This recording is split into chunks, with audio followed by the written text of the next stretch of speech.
So, with the winter months coming up, it's a perfect time for hosting climate film screenings, and it creates a great opportunity to engage with members of your community about climate action. So, Nicola and Dan will share their tips on organizing in person and virtual film screenings, attracting an audience, incorporating a film discussion, and post event follow up.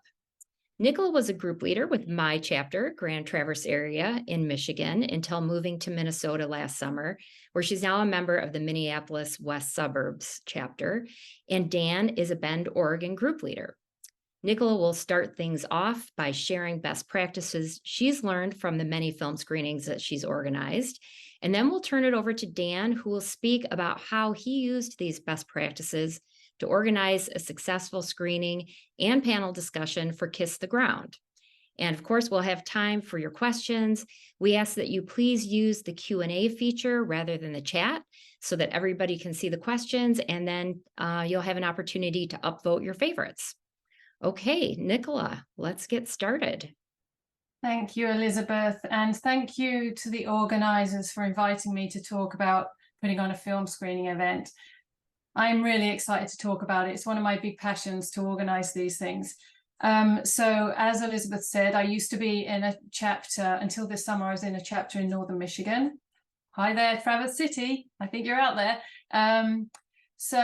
I organized about 12 or so film screening events. And so what I'm going to talk about is what I learned from all of those events, and so that you can put on a film screening.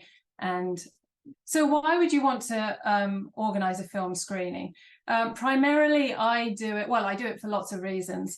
It's educational. So your attendees are going to come along with their friends. They're going to eat their popcorn. It's a very relaxed environment. They're going to learn something. It's a community event. It's also it's a really great opportunity to collaborate with other groups in your area. Not just environmental groups. You can cast the net wide and invite other groups outside of the environmental or climate area to collaborate and table at your events. It's also a great way to engage people in your chapter. So there are lots of moving parts to putting on a film screening. So you will use people to write LTEs. You'll need people to bake cookies. You want as many people as possible to invite folk in their networks and their other groups that they might be involved with. And then it's a great place for community action. There's something very powerful about being in a room with dozens of other people all emailing your member of Congress about a specific bill at the same time. And as Van Jones said in his talk earlier, we have power in numbers. And so this is a way to get action from a lot of people at the same time. And it's obviously, as we know, more effective if we all communicate with our members of Congress on the same day. Okay, so how would you go about planning one of these events? Well, the first thing to do is to choose a film. So you want to watch a few films, and you don't want to put on an event if you a film screening if you haven't already seen the film. I like to choose somewhat positive films, or at least films that have a sort of positive or action items towards the end. The other thing you want to consider is your community. So in Northern Michigan, we have there's a large winter sports industry, and the economy of the region relies on a healthy winter sports industry. And so that we showed the movie Saving Snow quite a few times. One of those times was actually at the ski resort. So we were able to make connections and screen that film for people that wouldn't necessarily come to any other CCL events. The other thing that we might consider is our member of Congress. So our member of Congress is ex-military, and so we hosted the film called The Age of Consequences, which is a military film. It's about how climate impacts the military and how the military impact the climate. And so we did that in his area, his constituency, and And so then he knew that people in his constituency were concerned about climate in this respect. Okay, so you've chosen your film and then you want to find your venue. So you can, this is another opportunity to reach out and build partnerships with people outside CCL. So you can reach out to a playhouse, cinemas, theatres. Those kinds of places often have spots in their calendar to show documentaries, and they will often give a reduced rate for the venue to non-profits like CCL. If that still feels too expensive, you can go to more reasonably priced, cheaper venues like libraries, or you could reach out to your local high school, and they probably have an environmental group that you could collaborate with on a film screening. So they would provide the venue, the auditorium of the school, and you would provide the film. So you've got your film and you've got your venue, and then you need to think about a license. So CCL have a film guide on the CCL community website, and that lists a number of films that they recommend, and some of those films they will send to you for free on DVD. If the film you want to screen is not on that list, you can still do so, and you will need to go to the website of the film, and it will often have a link to host a screening. So then you will fill out a form. Getting a license for the film, sometimes you have to pay for it. Sometimes this is covered by grants from the film distributors, but other times you'll have to pay for it, and it's sometimes about $200 to $300 for one screening. And I wouldn't let this put you off. There are sometimes people in your chapter that aren't very active, that their way of contributing to combating the climate crisis would be to donate funds, and they like to donate funds towards things like a film screening. And so just send out a blast email to your group and say, we want to show this film at this venue. Would anyone be willing to sponsor this event? Okay, so that might come up with some new connections. The next thing you need to do is to organize some speakers. So this is very important because it's the speakers, the local experts, that are going to draw the crowds, and they're going to get people to turn out on a cold winter night and actually watch the movie and see them speak. And so you want to choose speakers that can talk about the theme in your film. They have a personal perspective or personal stories to tell about the subject matter in the film. I think ideally you might want to choose 2 external speakers and then have one CCLer. So the CCLer would introduce the event. They welcome everybody, introduce the film, and then after the film, the CCLer might have give a brief talk about what CCL do, and then have a few action items. And then that CCLer would introduce the guest speakers, and perhaps you'll have a Q&A, something like that. Something else you might want to do, if your venue has some space, then this is a great chance to invite other groups to participate, and this will draw people to your event too, because all those other organizations that participate will invite their networks of people. And this is obviously a good way to make connections with other people. Right, and so then you want to include some space before the film screening, but also more time after the film screening, so that people can mingle and socialize and visit those tables. And then you might want to ask some other CCL volunteers to provide snacks, just apple cider and donuts, or something like that. Okay, so one of the most important things about putting on an event is promoting it. So your venue will likely put your event on their personal calendar, but you will need to promote it too. And if you don't promote it, people won't show up. The more you promote it, the more people will show up. So here are a few ideas of how you could promote the event. You want to put it on all your community calendars. That would be for radio and newspaper calendars. You can ask some people in your chapter to write letters to the editor, and then an action item at the end of that letter to the editor would be, come along to our movie screening at this place and this time. Something else you need to do is make a poster. That poster will be for printing and sticking up around town. It will also be used for texting people in your network to invite them, and it will be used on social media as well. And then you'll send that poster to everyone that's involved in tabling and all the speakers, and then they will share that with their lists. You'll also want to make an event on Facebook and on Eventbrite as a way to invite people.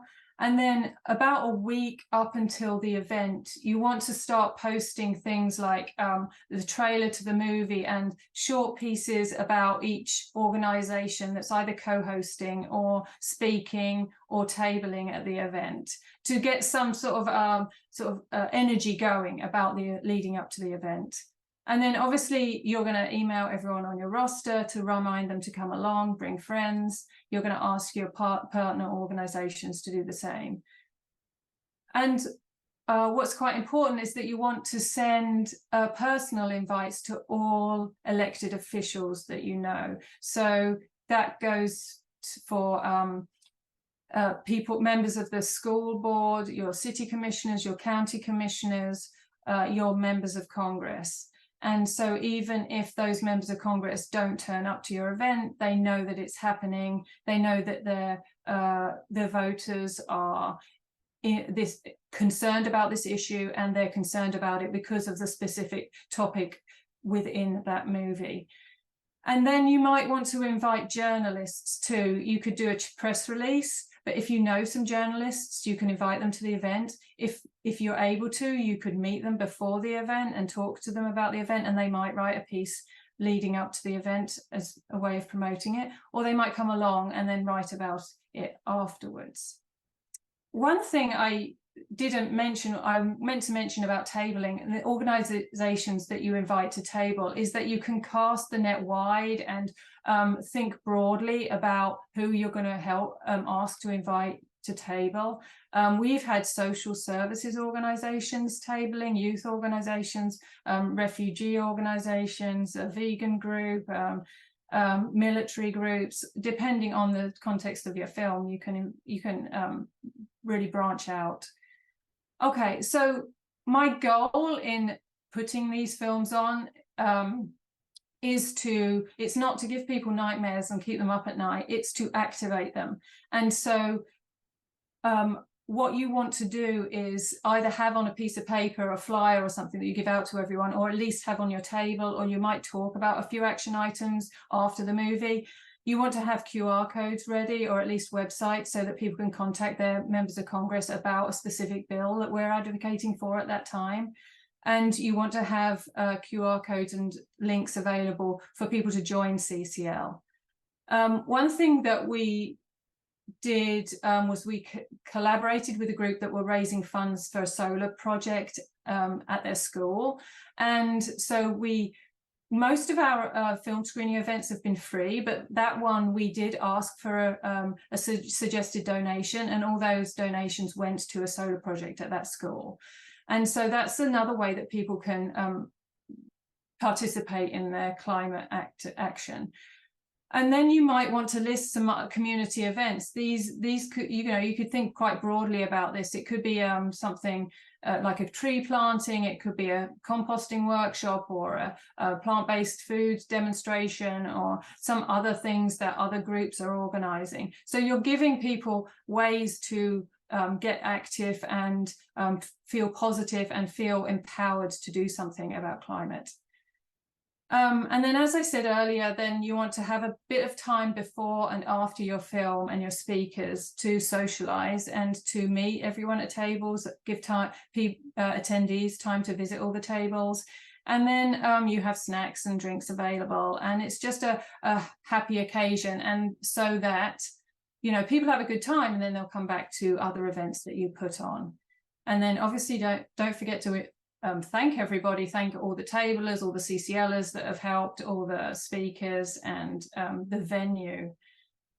Okay, and in terms of follow-up, you can email all your attendees, share resources with them and links to websites, share your action items with them, share the video if you've made the video, especially for people who weren't able to attend, and then post some of your photos and videos and quotes from the evening on social media.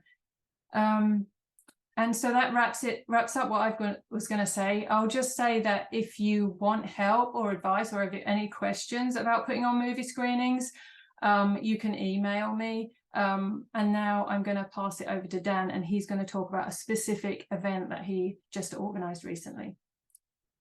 Thanks. Dan Duffy. I'm the group leader for our Bend, Oregon chapter of CCL, and I'm going to walk us through a success story for an event that we recently planned in September.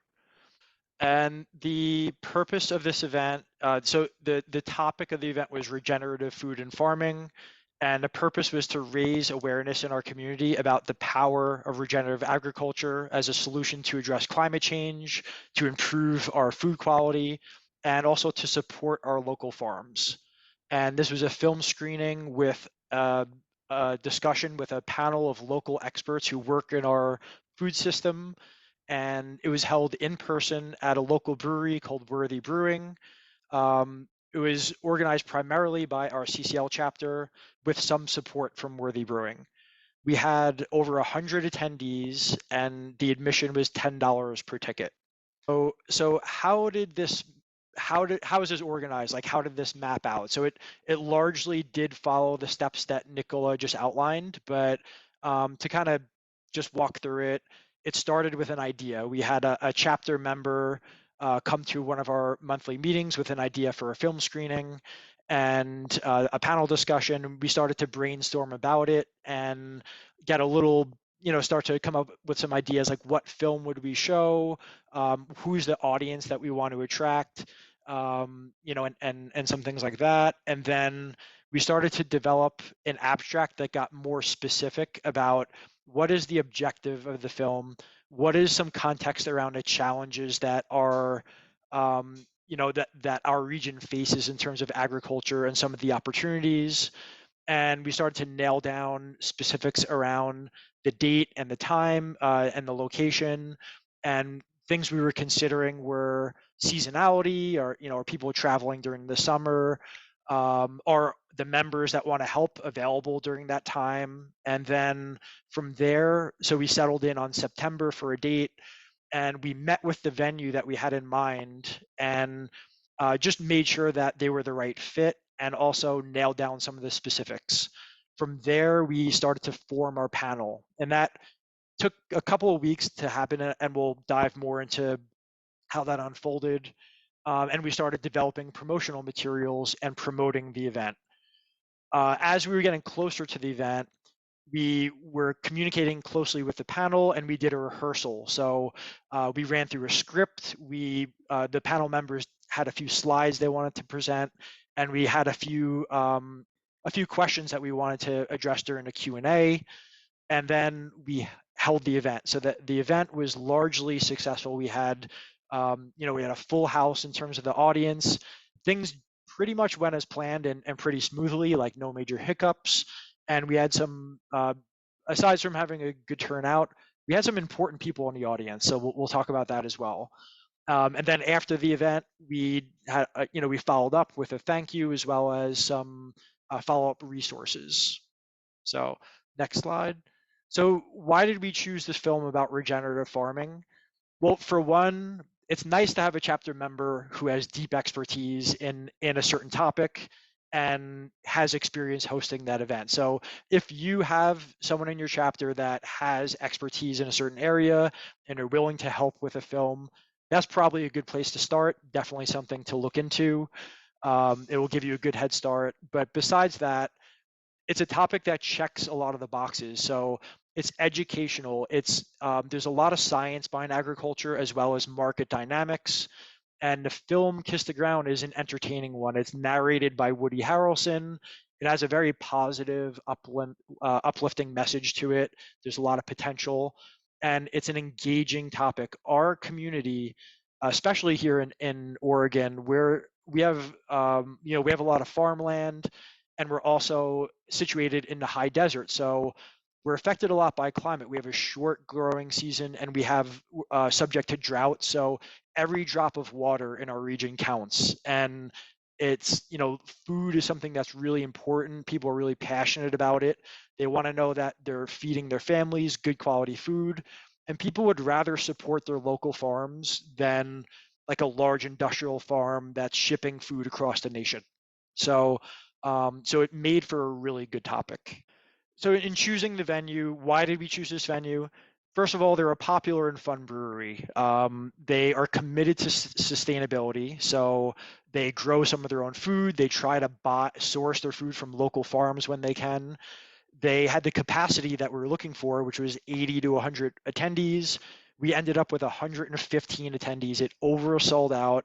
They added seats to have some of the attendees, and there was a couple of people standing in the back. So it was probably about the right fit. We almost could have went bigger on it, but their staff was well organized and professional. They had experience hosting events. They had all the equipment we needed in terms of the screen and audio. They helped us promote the event a bit, and they were willing to provide a free drink to every attendee. So what a great bonus. So we would definitely work with them again, but explore different options for businesses in your community and see what's a right fit for the event that you want to hold.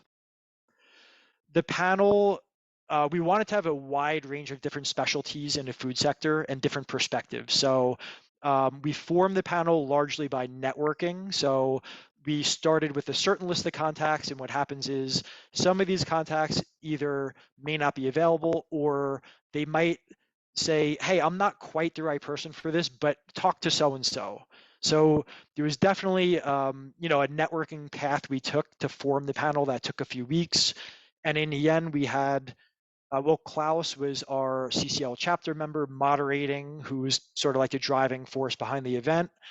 We also had a local farmer. We had a specialist from the Soil and Water Conservation District, someone from our local food school system, a nutrition program, and a few other nonprofits organizations involved. So it made for each person had unique challenges that they're dealing with, and it made for a great discussion and some good collaboration and dialogue between the panelists. So we promoted the event in a lot of the ways that Nicola described. We had posters that we put up around town, community listings online. We did email partner organizations that we work with, and they were able to email their chapter lists. We had an LTE written, and that was published by the local news outlet. In social media, we really got busy on Instagram, which I'll talk about more. And we emailed our members of Congress to notify them about the event, especially given their involvement with the Farm Bill, as well as being part of the House Agriculture Committee. And we also just talked about it. Like, I was talking to all my friends and family about it, social events, just kind of hyping it up, and people were excited. And actually, I know several people who attended the event just from mentioning it in person. So social media, this was a fun and impactful one. So our chapter, most of our presence is on Instagram. It's a very visual social platform. And the first thing we did is post about the event itself and some of the details, and just get a couple of posts out there.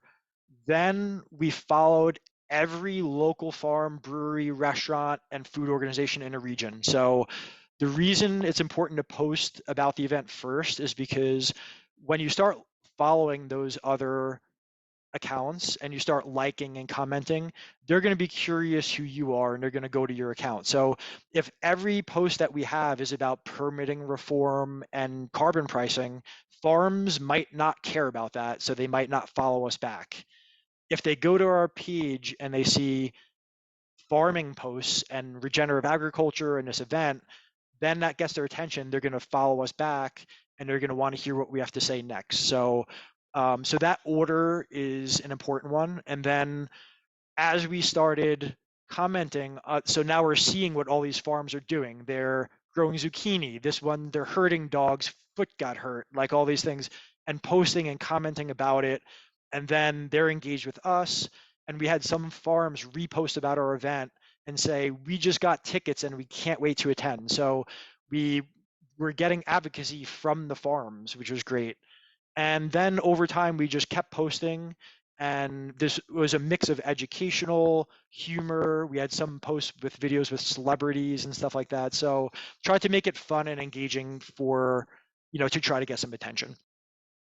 We gained 100 followers in the month leading up to the event. So we really able to build up our presence. So then in terms of the audience, we had our US representative staffer attend, US senator staff, our county commissioner, city council members, and our school system nutrition service director. So that's quite a turnout from our elected officials for this event. And we also had CCL members and other organizations, and then a real wide range of professionals. So we had farmers, beekeepers, scientists, medical professionals, students, teachers, tech professionals. We had tech professionals asking the farmers on a panelist, how can we help your business in your farm through technology?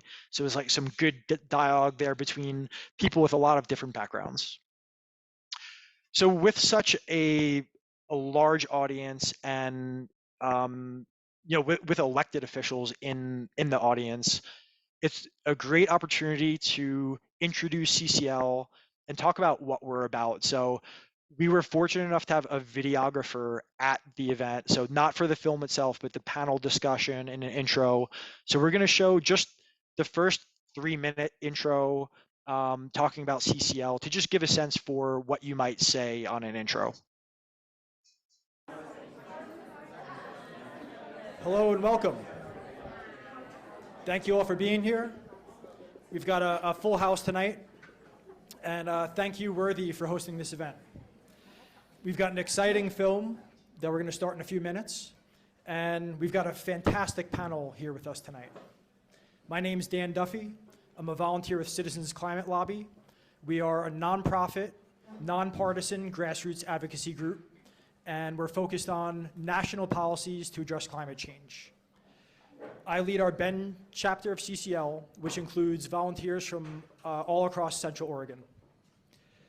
We'll talk a little more about CCL, but first I have a question for you.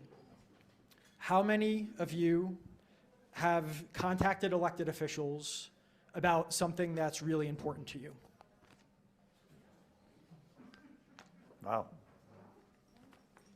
Okay, so a lot. We've got a zealous bunch here tonight. Yep. If you raised your hand, you've lobbied. Those who have experience with that sort of thing might be comfortable picking up the phone and calling your elected officials, sending them an email, or showing up at a town hall and raising your hand. But most Americans are not. And for those who don't have experience with that, often those folks don't even know how to get started. And this is what CCL specializes in. We help people understand how the political system works and how to turn their passion into action. This means educating people about who their elected officials are, how to contact them, what to say. We help citizens understand what the most effective climate policies are, and we empower them to advocate so they can make a bigger impact than they ever could with their own personal, individual lifestyle choices, although those are important too. So what does advocacy look like? It means tabling at local events and having conversations with people in our community, writing into local news outlets to raise awareness about key issues, and meeting with our members of Congress in person. In June, I had the privilege of going to DC to meet with our representatives and their staffers to educate them on key climate policies that are on their desk and to build a relationship. And no, I didn't just show up and knock on their door. This was organized by CCL. We had 900 volunteers from across the nation meeting with their representatives for their respective districts. And the photo on the right here, these are our group of Oregon CCLers from across the state, from all different backgrounds, including Elizabeth, a farmer from Beaver Creek, who's been directly impacted by climate change, and she wanted to speak with our representative about this. This experience of going to DC was one of the most empowering experiences of my life. So what solutions does CCL advocate for? There are many high impact policies that we advocate for, and a big part of the climate picture is our nature-based solutions like agriculture, the way we steward our lands and our ecosystems. And that's what our discussion tonight is about. And with that, let's get started with the film. Thank you. Okay, so short and sweet, and that it was really only a 3-minute intro, but just gave a overview of what CCL is about. And the rest of the event was more focused on the topic at hand, which is the agriculture and the film. But it let the audience know about CCL and can drive some interest. So one more quick slide, and then we want to get to Q&A and hear some of the questions that you've got. Sorry. Yep. Hello and Next welcome. slide, please. Yep, thank you. So if you can, get a videographer. We tried to pull this together last minute, and thankfully we had someone not only offer to do it, but they did it for free, given the nature of the topic, and plan for social time. So, I would say at least an hour. We only had half an hour. It wasn't enough. I would go more, at least an hour beforehand and maybe some time after. Consider charging a fee, not just to raise money for your chapter, but it can increase turnout rate. People are invested in the event if they pay something, so they're more likely to actually show up. Make sure you get several volunteers to help out. It takes a village.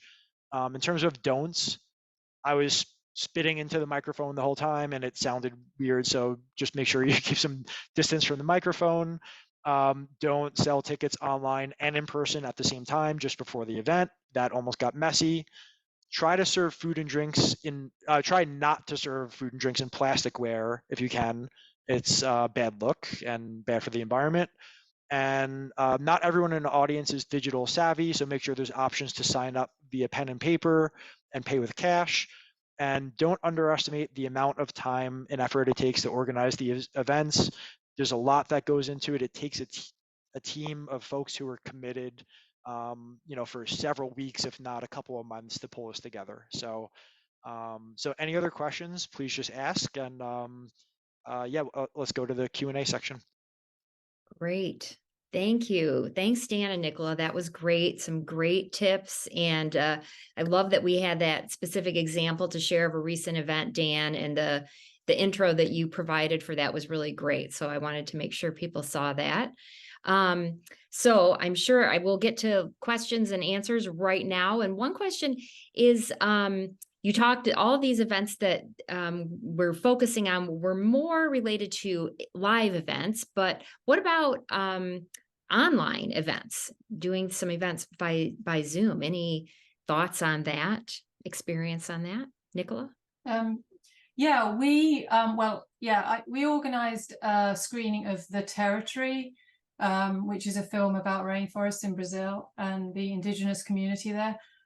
We showed that virtually, and my goal for that one was really to show it throughout Michigan, so that people that liked the film, show it throughout Michigan to CCLers, and then anyone that wanted to, that felt passionately about that film, could then host an in-person event in their city or area. Obviously, the advantage of doing virtual events is that you can have guest speakers from far afield. So during the pandemic, we didn't actually host the film, but we did encourage people to watch Kiss the Ground. And then we had a whole array of panelists. So it was a panel discussion for an hour and a half. We were able to get a lot of regenerative farmers to that. And one of those was Gabe Brown from the film, which was very exciting. So yeah, virtual events, they're easier. In my experience, they're much easier to organize actually than in person. Whoop. Yeah, great. And related a little bit, Nicola, to this is Marianne is asking for an idea of a film that relates to the Healthy Forest Initiative. Well, yeah, I'd recommend The Territory. I really like that film. I'm not sure how you would watch it, but it's on the list of films that are available from CCL on the film guide. And then I suppose Healthy Forest, the regenerative farming one, so Kiss the Ground. And then there's a follow-up film called Common Grounds that the Kiss the Ground people have just released, and they are looking for places to show that movie. So there's a few options, yeah. Yeah. Okay, thanks. And Dan, do you want to talk a little bit more? Mike is asking about the timeline for the planning of the event. And I guess, yeah, more about the timeline. Yeah, so you want to generally start promoting the event at least a month out. Like that's a pretty good timeline to just make sure that you're going to be able to fill seats and get in all the different outlets that you're going to be promoting the event on. And then you're going to need some time before that to make sure you have all the details now nailed down. So I would say overall, from the time you develop the solid plan till the event, usually somewhere about 2 months. So a few weeks to do the planning and then about a month to do the promotion. So that was our experience that worked out pretty well. Okay, good. And I think, Dan, that you showed a version of Kiss the Ground that was like maybe an educational version, maybe it was shorter than the full length. Is that right?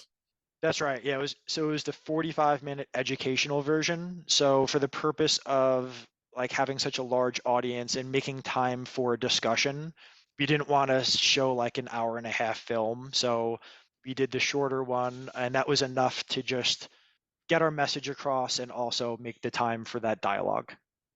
Yeah, I know, Nicola, with some of the movies that we planned with our chapter, that was a concern, having a film that was too long. Oh, is it too long? And then also have a discussion afterward. And so that can be kind of tricky. So it's good to watch out. Do either of you have a sense about maybe the maximum length of a film that you might want to show at the same time as having a panel discussion or any kind of a discussion, even if it's just amongst the folks who are there?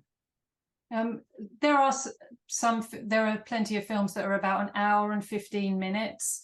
And that's why I restrict my speakers to usually 2 and then a CCLer. But I think it's great what Dan did and opt for the 45-minute version, because as I said in my little talk, the speakers are what people come out to see. And so if you can get more speakers in a shorter film, that's perfect. Okay.